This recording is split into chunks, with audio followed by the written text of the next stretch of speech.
My name is Marcia Robinson, and we are recording an oral history with Dianne Stapleton Robinson as part of the Sweet MUMories Oral History Project to mark the 50th anniversary of the Miami University Middletown, Ohio campus. This interview is taking place on August 26, 2016 at Johnston Hall. Ms. Robinson, do I have your consent to proceed with this interview? Yes, you do. Thank you. Could you tell us about your connection to Miami University Middletown? How are you connected? I entered the fall of 1967 as an education major, and then I switched to English and speech shortly thereafter. And I ultimately graduated from Miami Middletown because I was able to get all of my classes here. St. Patrick's Day, 1972. That's an exciting time to be here. So you're part of the first generation to create a personality for this campus. How did you and your colleagues do that? What did you do to make this place? I think in an effort to be a cohesive unit, there were a lot of activities.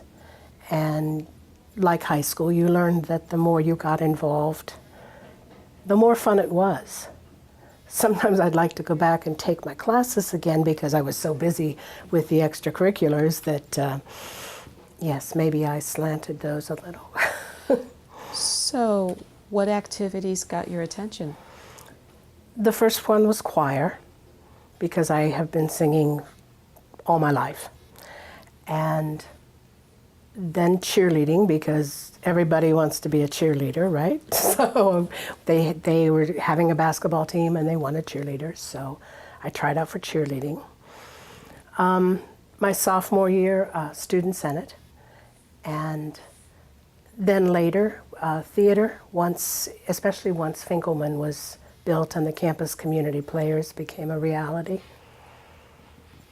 And I worked part-time for different staff members as part of the work-study program. Many people say that MUM was an opportunity to get an education. It was the access gate. Can you speak about this from your group of peers or from yourself? I had four brothers at home. And so my parents, financially things were tight. And I had actually enrolled in Eastern Kentucky. But there was very little communication. I got my dorm assignment, but money, we had no idea where the money was coming from. And finally, Middletown, it was time to register. So we went. Someone told me that a degree from Miami meant more than a degree from other schools. So we decided to do this. My father could drop me off on his way to work, because I didn't have a car, and pick me up on his way home. So I stayed here from 8 to 5 that first term. So this was a second home. And then once I was on my own, it was definitely my second home. I was here probably 12 hours a day, if not more. So it was a chance to go to school, because my mother did not go to college, and I was the first of my generation, of my family, to graduate from college. And I always wanted to be a teacher, so. All right. Well, let's go through these activities and maybe get some more details. Let's start with the cheerleading. So how did this squad work? I think Lynn Darbyshire was the new athletic director and the team coach, and I'm sure he had something to do with it. I don't recall. All I remember is tryouts, and we did have quite a few girls come out. Are we allowed to name the 5 or not? Cannot name them, no. Okay. Well, there were 5 of us, Okay. and we were from different vicinities, which was interesting. And So we were the first group of cheerleaders from Miami, Middletown, and I did that for 2 years. Was it only home games? Home games and the tournament. And I don't recall if there were any other away games because there weren't any other campuses close by. So I don't recall. All right. But we did go to the campus tournament every year up at Stark County. I know it was one, and I think there was one, well, there was one here too. And by that time, I think that was the third one, the third campus community or regional campus basketball tournament. I was the one who organized the Queen competition and the cheerleading competition because I wasn't a cheerleader anymore. So I helped arrange the extra things that they had going on. Was this a homecoming celebration, or? It's more like each regional campus selected a Queen candidate, and then there was a luncheon and an interview, and somebody was crowned Queen of the Tourney, and there was a cheerleading competition between the various squads, and there was a trophy awarded for that. Besides the tournament, you know, the basketball tournament in terms of who won, there were also players from each team who were selected to an all-team, an all-tournament team, yes. Oh. All right. That cheering is a long way from being in the choir. Were you? Yes, I was given specific instructions what to do and what not to do, yes. Did Chris Parker have anything to do with that? Yes, she did. Tell us about that. She was just probably the best choir director I've ever worked with. And there was something in her method that was different from any other choir I'd ever been in the exercises, in where the sound comes from, in how you hold yourself when you sing, when you relax when you sing. And if you've ever seen her conduct, she works just as hard as the singers, if not harder. And she made me realize that everything I'd learned wasn't necessarily correct. So I asked her once if she would give me vocal lessons, to pay for vocal lessons. And she says, I don't teach private lessons. I said, you should, because she was so good. And we worked together quite some time until ultimately Helen Gerber Ramsdale was part of the university family, and she then gave lessons. Okay. But Chris's choirs it was always a pleasure. The music from all ages. We actually we combined with the Miami University choirs and sang with the Cincinnati Symphony under Max Rudolph, the great Max Rudolph. Oh, what a conductor. The German Requiem by Brahms. And that was an experience because we all had to learn the German pronunciation and just the special techniques, and then to blend with other choirs, and it was pretty special. I'd like to continue with the arts. You mentioned that Dave Finkelman Auditorium was built, and so could you tell us about being part of the theater community? Being part of the theater community in Middletown was special because Middletown High School had a fabulous theater program. So it was kind of a feeder, and some of those directors worked with us. I was only involved in a couple productions here. The first was Malcolm Saddam's play, The 20th Mission, which he wrote, and Malcolm was an English teacher here on campus. What was that about?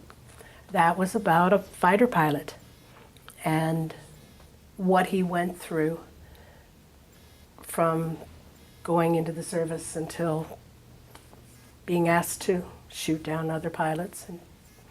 And then the people that he missed from home and how all of this played into his life. It was and it was all in poetry.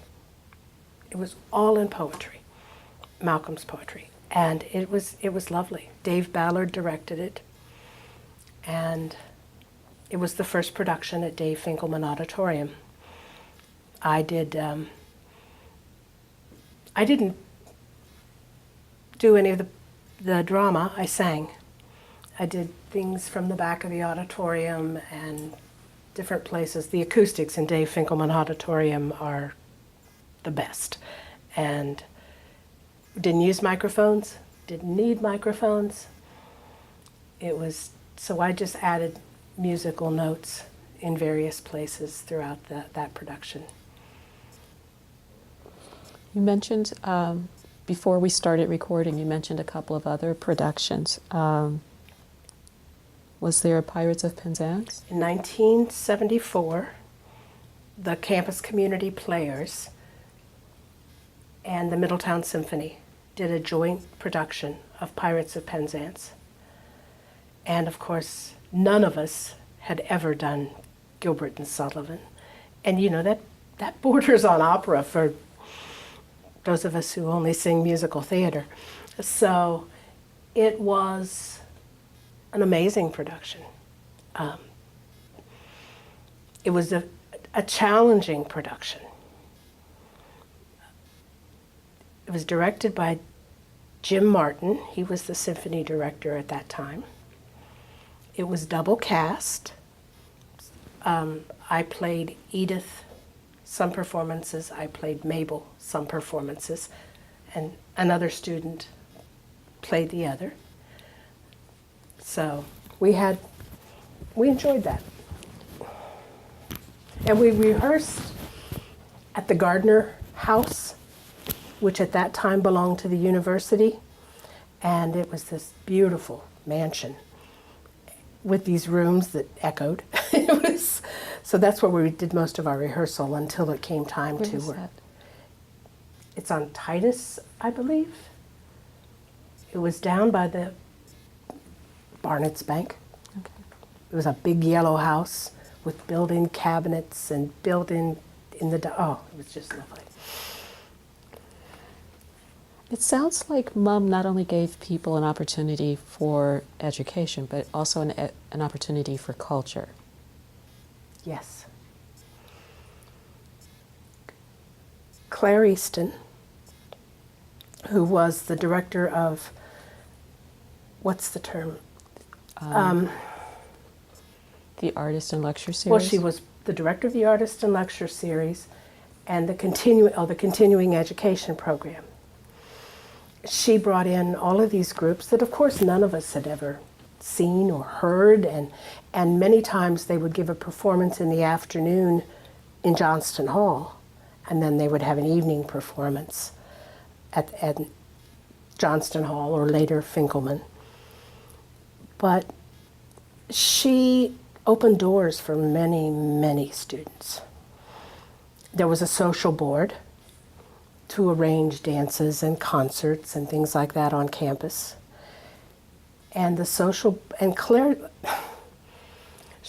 one day she came in to me and said, "We have this thing about a Miss Southwestern Ohio pageant. To send a representative. You could do that. You sing." And I said, "I don't think so." You know, it was not something I aspired to. And she says, "Oh, try it." So I went to the interview and came back and could enter. And I said, "But it's a $50 entry fee." This is 1970, so that's a lot of money. And she says, "Well, we got you into this. We can take care of that." So social board paid my fee, and I was able to use the advertising space on my page then for Filson's department store, who gave me a gown, and McAlpin's, who gave me a swimsuit, and a McAlpin's hair salon, who taught me how to do my hair, and so I could use that in exchange. And I went, it was in Wilmington, and I took second runner-up the first year, and that paid for part of next term, and I kind of liked that idea, so I entered the next year as well, and won Miss Southwestern Ohio, which was a bigger scholarship, and then went on to compete at Miss Ohio in Sandusky. But all because Claire says, you can do this. And that's what this campus did. All the professors said, you can do this. Try this. I didn't do much on stage, but I did a lot on the forensics team, which was, for me, it was reading poetry aloud, reading drama scenes, reading short stories aloud with a little bit of interpretation. And I was offered a scholarship to another university, which shall remain nameless, because of one poem. And because Dianne Berkeley and Sue DeWine organized this team, encouraged us from their speech classes to try this. And every school that we went to had different criteria. One year I did what they called a pentathlon, where you had to do 5 different things. You had to do a Halloween, you had to do a ghost story. You had to do something from Shakespeare. You had to do an American poet, just 5, and then you entered all of those pieces at different times. And then I made finals for that one. I qualified for state. The first national forensics team competition was at Ohio Northern in Ada, Ohio. And Middletown had a very strong forensics team. We kept up with the big guys from the other campuses. We were even more successful than some of the larger schools. So the quality of education that you were told about materialized? Yes, it did.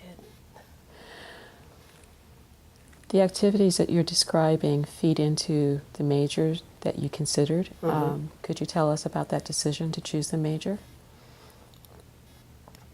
Originally, I was going into English and social studies, and someone said it would be a better job if I had related fields like English and English and speech, social studies and government. So I took English and speech because I had a marvelous high school teacher that encouraged. And then I was in education, but I sang back at my hometown one weekend. And I stayed all night with the organist and her husband at their home, and we were chatting after dinner, and the judge says, so what's your major? And I told him, and I said I might want to go into law later. He says, well, you don't want to be in education. He says, you need a Bachelor of Arts to go to law school. Okay. So Monday morning, I switched my major to arts and science instead of education, and got a degree in in English and speech rather than in education. Okay. And then I loved it when my students told me over the years, because I did do a lot of reading aloud with novels and poetry. This wasn't hard to read last night, Mrs. Robinson. I just heard your voice reading it to me. So I would read Huck Finn aloud, and I would read portions of The Grapes of Wrath aloud, and try to. I think if students don't practice, if they never hear people reading aloud to them, they don't realize how much it opens doors. I had trouble with essays in Esther Williams' class. The English 11, you'd read an essay and then you'd have to write a paper on it. And at 18, you're going, what's this mean? And when I was living in Springboro, we were living in an old parsonage, and there was an empty church next door. We had the key. So I'd go over, stand at the pulpit, and read this essay out loud, trying to figure out what it meant. And so that's a device I told my students. If you don't understand it reading, try it out loud. Sometimes you understand things a little better that way. So the forensics team training carried forward into your career. What career did you pursue? I taught English and speech and drama at Fairfield High School in Fairfield, Ohio, for 35 years. Wow. And sponsored just as many activities as I had been involved in over the years here and in high school. So it paid forward into another community. I hope so. I hope so. I tried, because I worked with drama. Well, I worked on the fringes of drama until late in my career, because we had two outstanding drama people at Fairfield. And so I worked in their program as a choreographer or doing hair and makeup or what, however you could help, because it was a family and you just did what you could. And where was I going with that? Career and paying forward. Career and paying forward.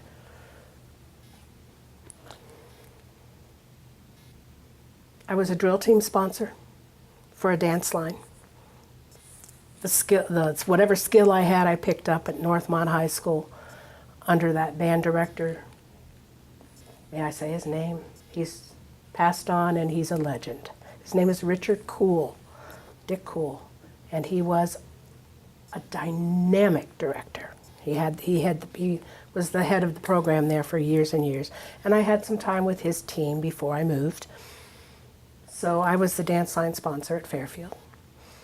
My girls went from nothing the first year we took it over until we created a plan, and then became ranked state and nationally the next 2 years while I was there. And then the next 3 years, I worked with Miami Shakerettes under Dr. Jack Lyles. So extracurriculars have been good to me, just in terms of that kind of activity. There's one track we haven't talked about. You had considered a government major, but there's student organizations that you were involved in that might have led to that interest. Could you talk about student government here? Student government here. Student Senate? I think being involved in Student Senate was just another way to help focus activities in the direction that we wanted things to go. The year I was on it, I believe our president of the Student Senate was a Vietnam vet, former pilot. So we had somebody a little older, a little more mature in terms of focal points. And there was a lot of campus activism at the time regarding the Vietnam War. And I think these were people who saw that there is something beyond campus life, and we need to be preparing for whatever that is beyond campus life.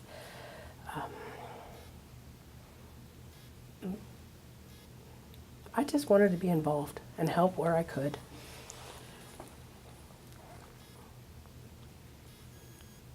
In the larger group, I know. No. I'm trying to formulate the question here.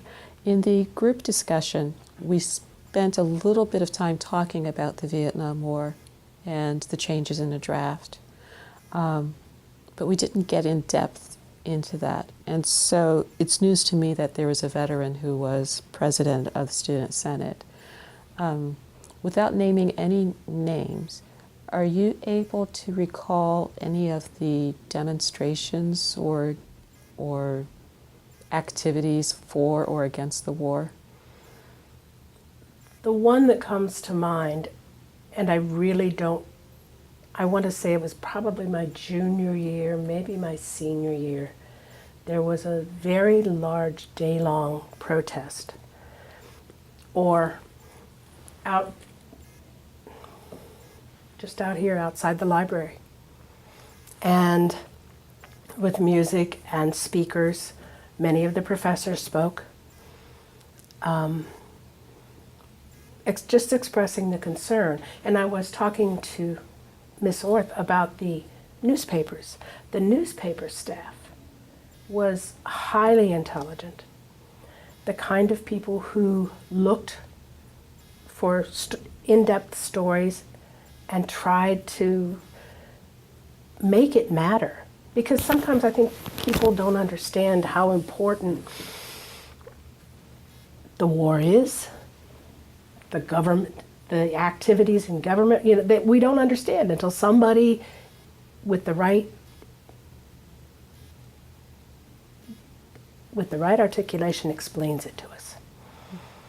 And we had a very strong chaos staff at the time that tried to do that. Very outspoken, very articulate, just very important to that activity.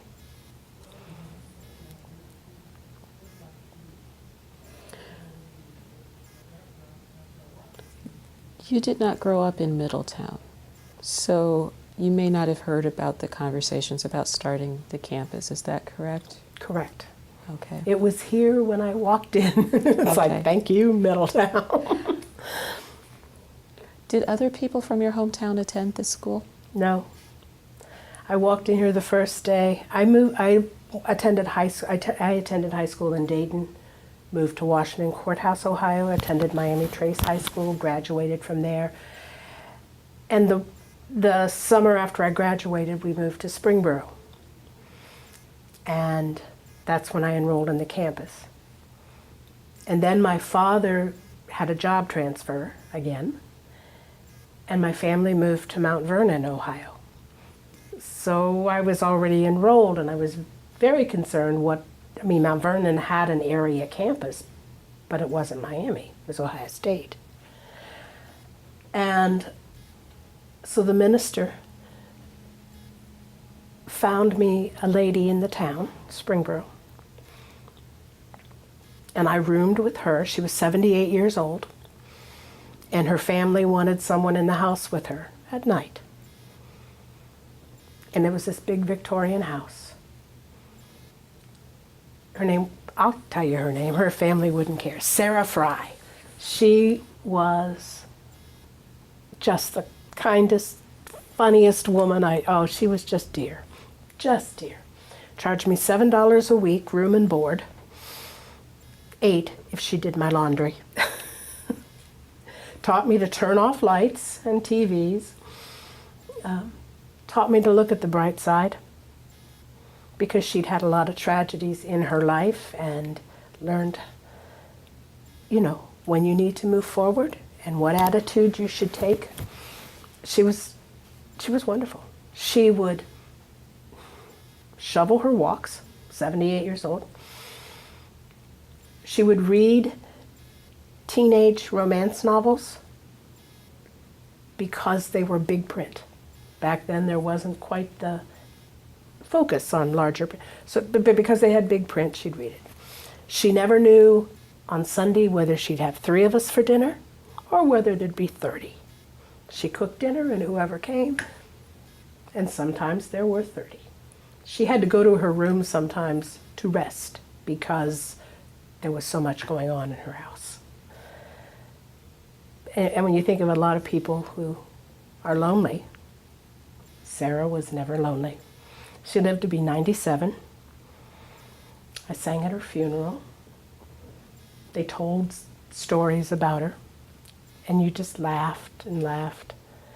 Her farm in Springboro used to be at the 73 Springboro exit. I think there's a Hampton Inn up there now. That used to be her farm. Oh. And I met, her family became my second family, and they took care of me. We're still friends. We're still second family. But I only had to have, I didn't drive, I didn't have a car. So by living in Springboro, I only had to have a ride to and from campus.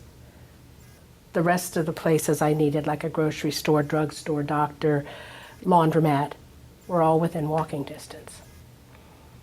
So that worked well.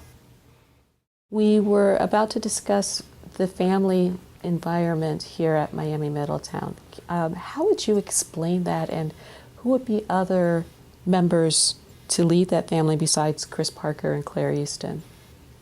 My Miami family included Malcolm Saddam. The first year I worked as a student helper for Christine.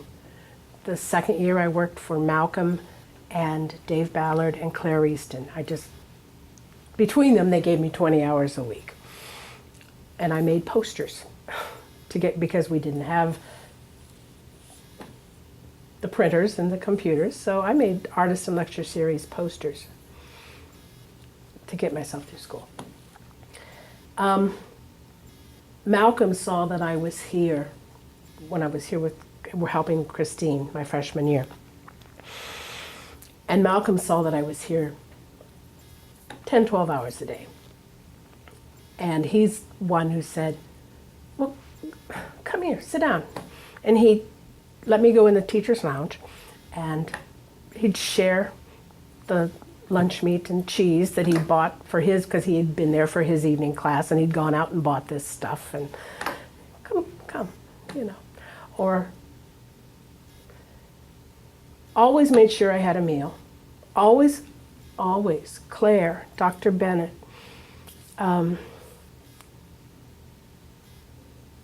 of them just looked after me. Joe, the campus security guard. I can't think of his last name, but Joe was a minister also. And he did a lot of counseling up in that corner where, the kids sat around and talked, but he was everybody's go-to person when they needed somebody to talk to. I had friends who complained about how large their classes were.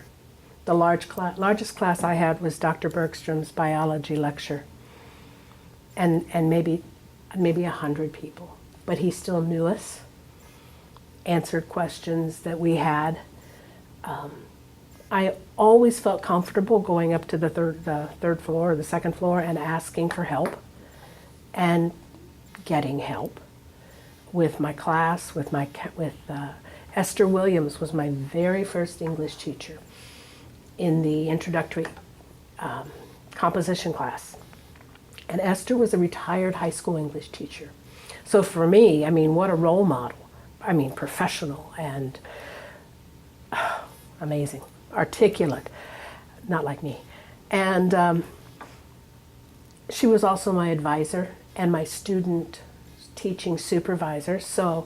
And she was probably the English teacher that I aspired to be. They all knew you. They knew us all by name. And so many of our classes were small, 10, 12 people, just sitting around discussing the subject. But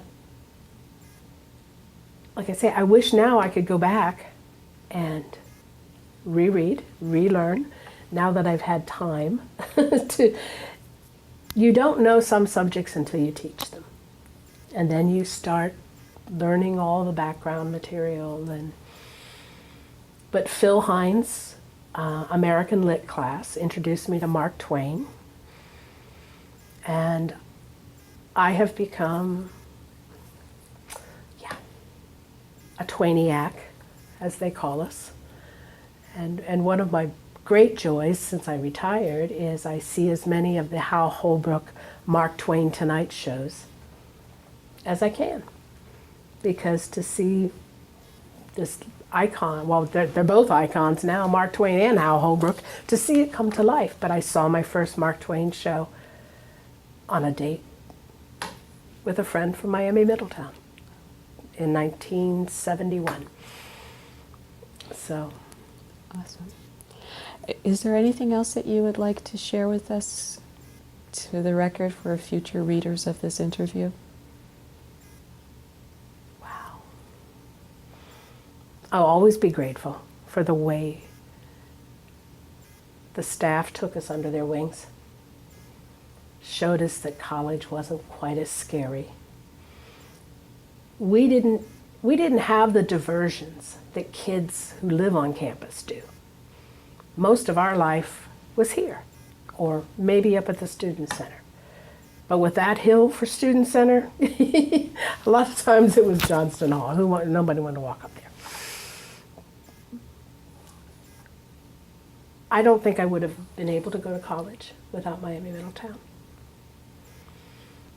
And they looked after us. The second term that winter of 68, my parents, because we had, times were what they couldn't get a loan for my winter tuition. And we're talking $250. But no, the bank said no. So I walked into Mr. Walter's office and I said, what do I do? Do I withdraw? Or I didn't know what to do. And he said, wait a minute. And he sat down, looked through some papers, and said, here, we can do something about this. And he took out a checkbook from a foundation, wrote me a $250 check to cover tuition, and I didn't have to pay it back until after I graduated. But if I hadn't felt secure enough to go in and talk to him, and for many people, administrators and teachers they're up there. You just don't go. You don't go in their offices. I would have dropped out. And he says, no, this is fine. We'll be all right. When my parents moved and I wasn't sure what I was going to do, Dr. Bennett asked me if I wanted to come into his home and help his wife with the children. Wow. Now, I was in too many activities to be a babysitter as well, so that didn't work out, but just the fact that they cared enough to help us find solutions. That's what I'll remember, is that they cared enough to help us find a way to get to our goals and to get that degree.